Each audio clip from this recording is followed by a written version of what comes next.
Muy buenas, bienvenidos un día más al Mañanero de hoy. Estos días plagados de anuncios de inversiones en Bitcoin, la verdad es que nos tienen perplejos. Desde Wells Fargo hasta un banco en Canadá en el cual tuve una cuenta un día, pasando por JP Morgan y acabando en Metaplanet en Japón. Todos ellos están haciendo inversiones en Bitcoin cada fin de trimestre, como le ocurre a los autónomos. Estas empresas y sí, empresas de todo tipo tienen que declarar lo que han hecho durante el trimestre anterior y cuadrar cuentas con el fisco, así como con el regulador de turno. Por tanto, en estos finales de trimestre empiezan a asomar estos anuncios que, como digo, han sorprendido porque, solamente un trimestre después del anuncio de los ETFs, pues muchas empresas han anunciado que han comprado Bitcoin a través de los mismos.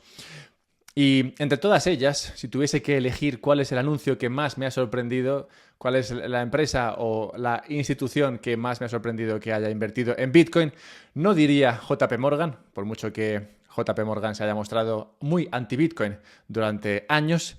No sería JP Morgan, sino sería el recientemente anunciado inversor en Bitcoin, el Consejo de Inversión del Estado de Wisconsin. El mañanero de hoy lo voy a dedicar a explorar el anuncio del estado de Wisconsin y sus implicaciones para muchos actores y principalmente, claro, para Bitcoin. Muchos actores, digo, porque esta decisión tomada por estos tipos en Wisconsin ha afectado indirectamente a uno de los principales gestores de patrimonio del mundo, si no el más grande, y podría dar pistas sobre el futuro del dinero en Estados Unidos. Del dinero. Bien, este es nuestro lugar, este es el podcast en el que hablamos de todo lo que ocurre en el mundo, en las economías, en las finanzas, en la sociedad, y lo juntamos y lo vemos desde el punto de vista bitcoinero. Así que nada, suscríbete, compártelo para que llegue a más gente, así tendrás más gente con la que hablar de estos que son sin duda los temas que te interesan. Bien, vamos al lío. El símbolo del estado de Wisconsin es el tejón. El tejón, que si no lo conoces por su palabra en inglés, es badger, y badger, al menos el honey badger, aunque luego veremos que son muy parecidos, es el símbolo de Bitcoin. Pues, ¿por qué se tomó el honey badger como símbolo de Bitcoin? Pues representa la dureza de Bitcoin, como dureza tiene el honey badger frente a los elementos y frente a los ataques de cualquier otro depredador. Incluso aquellos depredadores que son mucho más grandes, mucho más potentes, cuentan con muchos más jueces que el honey badger, que el tejón. Así que sí, Wisconsin tiene al tejón como símbolo de su estado y Bitcoin tiene al tejón de la miel como su símbolo también. Y como digo, después de hacer un breve análisis entre tejones, resulta que son muy parecidos el de la miel como el tejón normal. Así que todo esto para mí es indicativo de las señales de coincidencia. Y también es cierto que el estado de Wisconsin elige al tejón no en referencia al animal propiamente, sino a los mineros de plomo de la década de 1820 que viajaban por trabajo y cavaban túneles para dormir y mantenerse calientes. Muy como haría un tejón, pero nos da igual, yo aquí veo señales claras. Señales. Pues bien, el sistema de pensiones de Wisconsin es ahora el segundo mayor tenedor de IBIT a nivel mundial. ¿Qué es esto de IBIT? IBIT es el ETF de BlackRock, el ETF de Bitcoin Spot creado por BlackRock. Concretamente, los del estado de Wisconsin y su gestora de pensiones han invertido 100 millones en Bitcoin vía este ETF de BlackRock y 62 millones vía el ETF de Grayscale, que es, como sabemos, el más caro de todos los ETFs, lo cual me hace pensar que estos tíos de GBTC son unas máquinas vendiendo. O sea, ¿quién es capaz de venderle algo a alguien que es lo mismo, pero más caro? Pues alguien que tiene un gran equipo de ventas. Si tienes que vender algo algún día, habla con la gente que trabaja para GBTC. Bien, ¿qué dice el Consejo de Inversión del estado de Wisconsin sobre su estrategia de inversión? Pues dice, el Consejo de Inversión del estado de Wisconsin ha desarrollado una estrategia de inversión disciplinada, prudente e innovadora diseñada para capear diversos entornos económicos. Es, digamos, el tejón de la inversión. Se encarga de mantener estables las cotizaciones y generar rendimientos razonables. La estrategia de inversión de SWIP, así se conoce a este Consejo de Inversión del Estado de Wisconsin, tiene en cuenta que habrá ganancias de inversión en algunos años y pérdidas en otros. Y se basa en la gestión profesional de las inversiones, la diversificación de las mismas y una estrategia de inversión a largo plazo para lograr su objetivo. Pues bien, ese análisis del universo de inversión y esos objetivos que busca cumplir esta gestora de patrimonios que se encarga de gestionar el sistema de pensiones del estado de Wisconsin les ha llevado a invertir en Bitcoin. Y no solo un poco, con esos 100 millones es el segundo mayor tenedor del ETF de BlackRock. Así que hablemos de las implicaciones que tiene esto para BlackRock. Pues el ETF de Bitcoin al contado de este grupo estadounidense ha acumulado ya 16.700 millones de dólares en inversión. Que vamos, que lo que quiere decir esto es que de estos 16.000 millones de dólares que tiene en gestión el ETF de BlackRock, pues bueno, 100 millones son de este fondo de pensiones americano que ha crecido muchísimo desde el lanzamiento, tanto que, a pesar de que el ETF de BlackRock contaba con una desventaja frente al de Grayscale de 10 años y 28.000 millones de dólares, pues ahora está tan solo a 1.000 millones de dólares de equipararse en activos bajo gestión al fondo de Grayscale. O sea que también se puede decir que el ETF de BlackRock lo ha hecho muy bien. ¿Y qué significa esto para BlackRock directamente? Bueno, la comisión de gestión de BlackRock, lo que cobra BlackRock por gestionar este Bitcoin dentro de su ETF es el 0,25, pero anunciaron una reducción al 12%, bueno, al 0,12% durante los primeros 12 meses, de modo que lo que están ganando tangiblemente, es decir, los dólares que están ganando por ofrecer esta inversión a sus participantes es unos 20 millones de dólares anualmente por el ETF de Bitcoin, cantidad que, claro, se doblaría el segundo año, siempre y cuando no saliese dinero de allí y siempre y cuando no entrase dinero. Pues claro, cuanto más dinero entre, pues más comisiones se llevan. De hecho, estos 16.000 millones, casi 17.000, han entrado en tan solo 4 meses, lo cual, de nuevo, es sorprendente, pero intangiblemente también han ganado mucho, sobre todo en la forma de publicidad, pues cuando hablamos del ETF de Bitcoin siempre se habla de BlackRock, lo cual coloca a BlackRock como una gestora de patrimonios innovadora que invierte en cosas que molan, como puede ser Bitcoin. Y este tema de la publicidad es importante, pues en parte el tema de que BlackRock lo haya hecho tan bien con su producto, ganando dinero y encima ganando publicidad, que puede explicar o puede motivar o puede haber sido parte de lo que haya motivado la salida del CEO, del gestor, de la principal gestora que compite con BlackRock. No hablo más que de Vanguard. Aquí, Vanguard es un monstruo de la gestión de activos, con más de 9 trillones de dólares bajo gestión. Y desde el anuncio de los ETFs de Bitcoin, Vanguard se ha mantenido al margen de este activo, renunciando a ofrecerlo a sus clientes a una costa de perder a algunos de ellos que querían invertir en Bitcoin y Vanguard no les dejaba. ¿Por qué es esto? Bueno, la filosofía de inversión de Vanguard no permite, o no permitía al menos, contemplar Bitcoin. Al menos esto es lo que decía el ahora ex gestor o ex CEO de la gestora de Vanguard.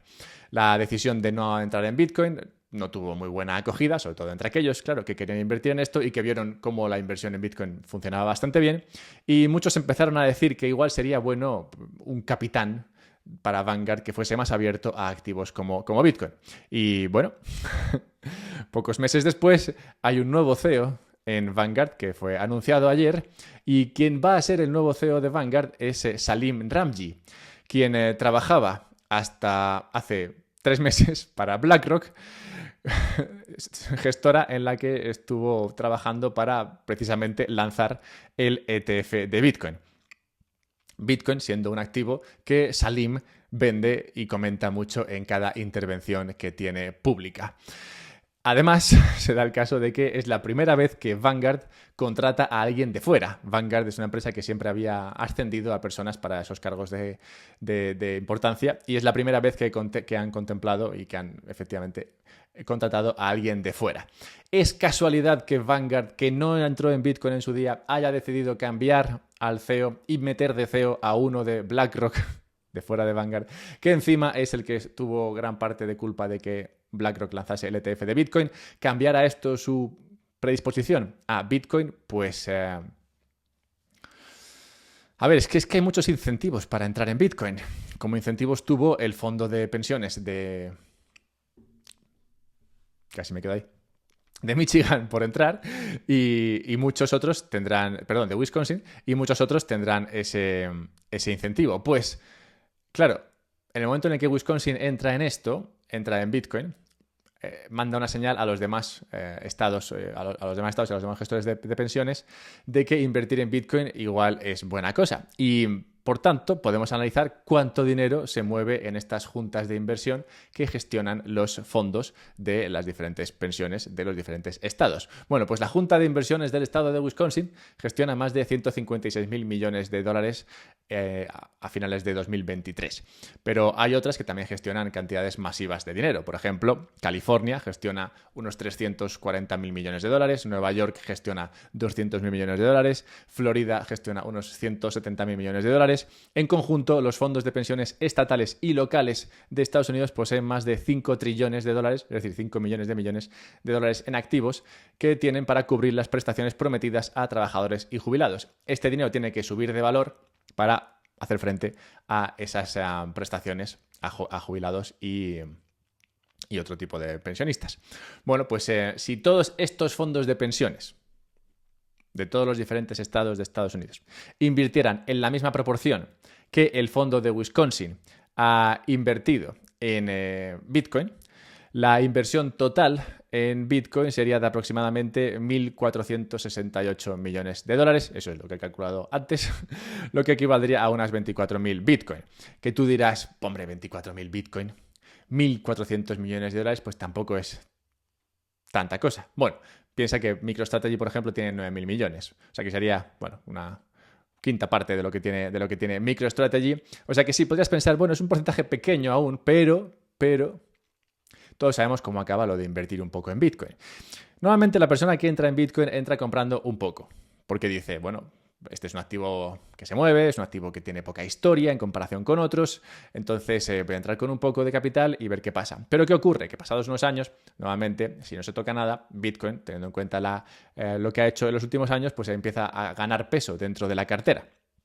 O sea que algo que empezaba como una cosa pequeña dentro de una cartera empieza a crecer dentro de la misma, lo cual incrementa las señales que manda no solamente al actual tenedor de Bitcoin, sino a aquellos que no están en Bitcoin y que están viendo cómo otros que sí que están se benefician de estar. Así que el hecho de que el estado de Wisconsin haya entrado en Bitcoin manda una señal a los demás estados de, oye, igual esto de Bitcoin no es mala cosa, y no solamente esto, sino que el hecho de que empiecen a tenerlo ya en cartera hará que en el futuro pues, se piensen un poco cuánto porcentaje deben tener dentro de este activo. Y puede ser que el porcentaje de Bitcoin dentro de estas carteras se incremente en el tiempo. ¿Cómo de probable es que algo así ocurra? Bueno, pues claramente dependerá de cómo lo haga Bitcoin frente al resto de activos invertibles. A nada que se parezca a lo que viene haciendo en los últimos años, aunque no fuese tan exagerado como lo que ha hecho en los últimos años, pues ya le iría bien. Y es interesante ver en este sentido que la cuestión de si invertir en Bitcoin o no, rápidamente se convierte en algo puramente económico. Pues a pesar de que llevamos unos días en estos mañaneros hablando de la politización de Bitcoin que se está viendo en Estados Unidos, el hecho de que Trump está hablando de ello, el hecho de que Biden está hablando de ello, bueno, pues a pesar de la politización reciente de Bitcoin, cuando se trata de ganar dinero, pronto se olvidan las ideologías de partido. De hecho, viendo esto de Wisconsin, me pregunté, bueno, Wisconsin, ¿de qué signo político es? Porque igual si es de un signo político republicano, pues por eso como Trump está hablando bien de Bitcoin, pues están más predispuestos a entrar en Bitcoin, pues no es el caso. De hecho, desde el año 2000, Wisconsin ha votado al Partido Demócrata el 83% de las veces, de los republicanos solamente el 17%. Vamos, que no es una cuestión de ideología, es una cuestión de, oye, Bitcoin va bien, ¿por qué no lo metemos en el fondo de pensiones? Y por esto digo que este es el primer fondo de pensiones, aludiendo a que muy probablemente vengan otros después de este. Igual que dije que BNP Paribas era el primer banco que declaraba Bitcoin hace un par de semanas, cuando luego los demás bancos también lo declararon. Al final era cuestión de tiempo ver que si uno había entrado, pues otros también lo harían. Y es que Bitcoin como el tejón que es, sobrevive. Y solo haciendo eso ya consigue atraer las miradas y los fondos de inversores de todo tipo. Ahora, incluso fondos de pensiones públicos.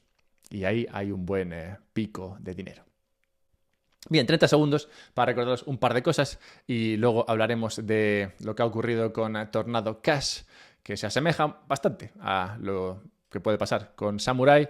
Hablaremos de la inflación en Argentina, que está de enhorabuena, y hablaremos de unas declaraciones de Volcker en 2005 que se me antojan especialmente interesantes a día de hoy. Bien, 30 segundos para recordaros que podéis suscribiros a la newsletter y os mando un mail los sábados. Estoy trabajando en la próxima. Tengo un tema muy interesante al respecto del inmobiliario, pero no sé si será ese el que entre este fin de semana.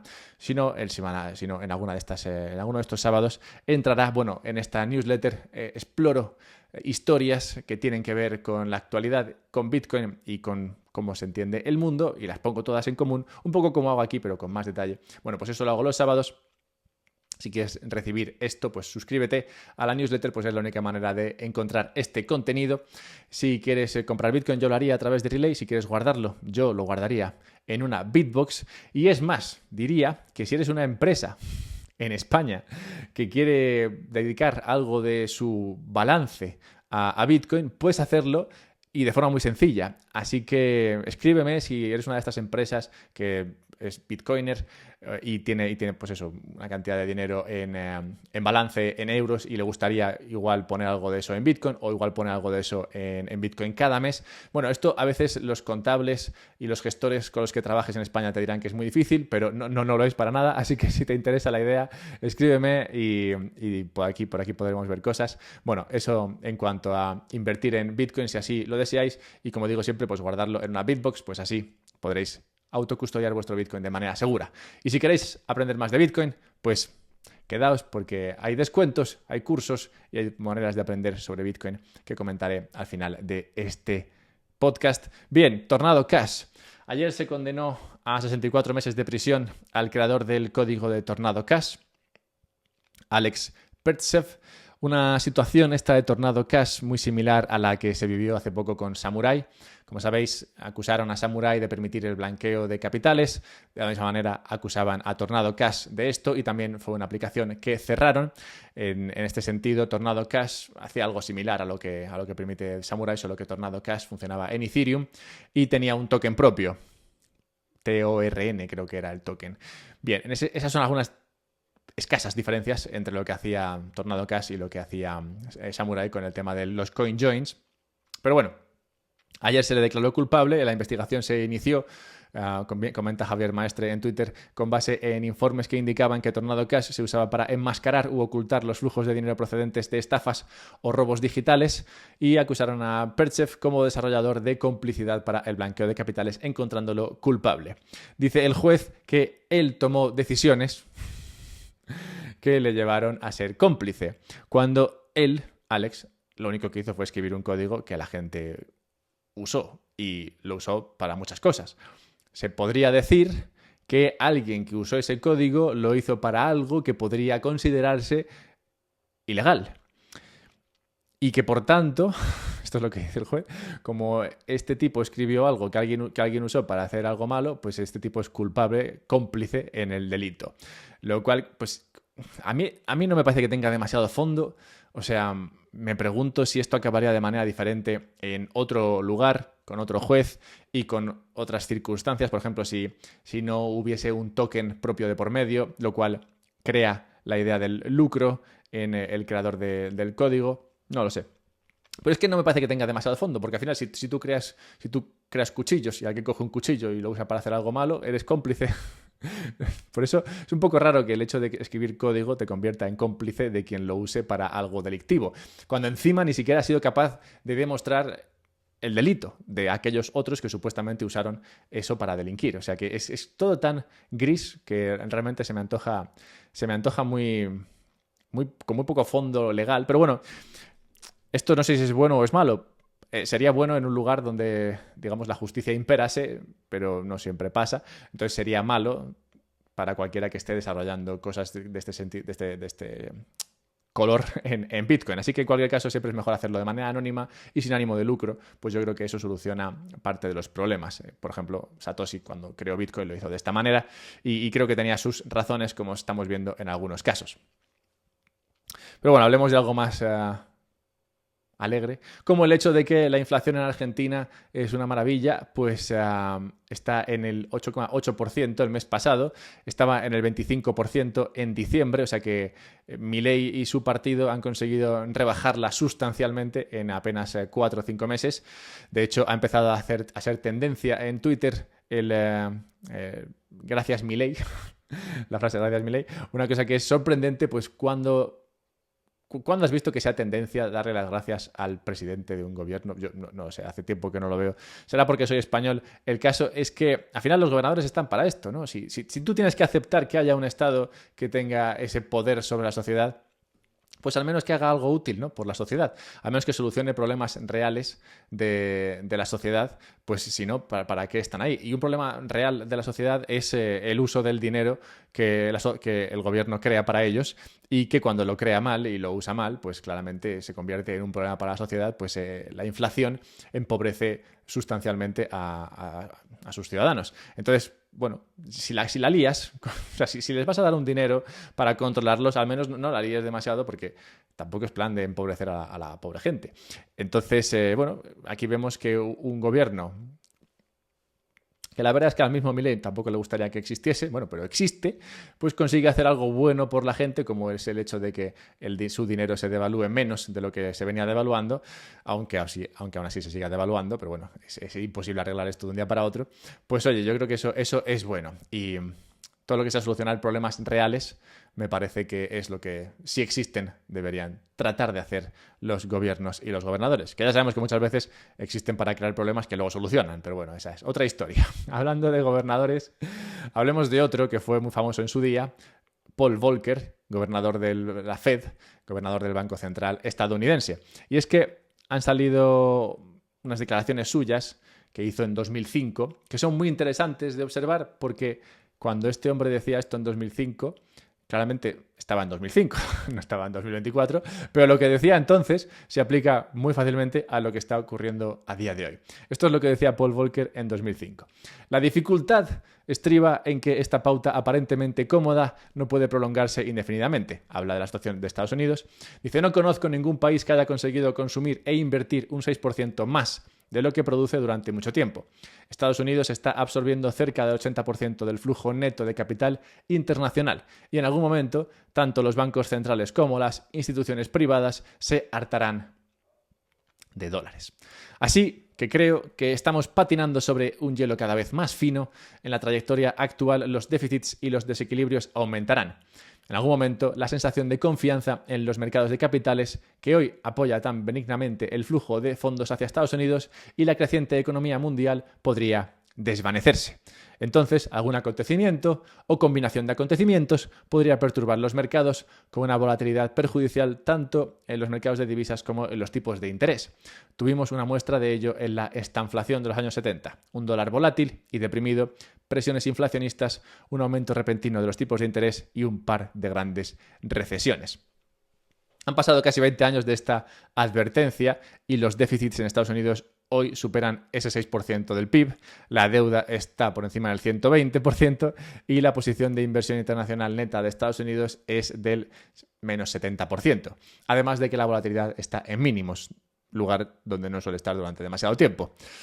Además de todo esto, en las próximas semanas Putin irá a ver a su homólogo en China, Mohammed bin Salman, el de Arabia Saudí, irá a Japón, Sullivan irá a Arabia Saudí y los BRICS se reunirán en Moscú.